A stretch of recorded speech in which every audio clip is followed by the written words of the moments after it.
আল্লাহর কাছে একটাই কথা জানতে চাই, এই জীবনে এত কষ্ট কেন দিলে আমায়? আরও মানুষ আছে, তাদের জীবনে তো এত কষ্ট নাই, কেন আমার এত কষ্ট দিল আল্লাহ? আমার সারা জীবন এত কষ্ট কেন?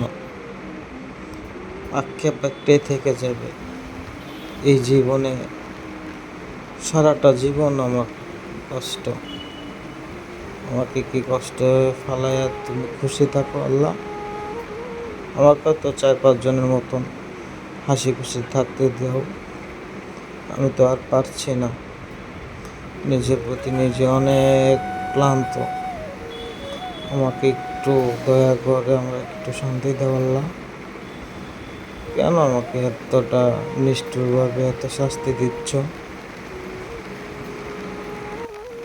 আমিও তো চাই 4-5 জনের মতন হাসি খুশি থাকতে। আমাকে একটু শান্তি দাও না আল্লাহ। আমি খুব একা হয়ে গেছি, দিনের পর দিন খুব একা লাগে আমার।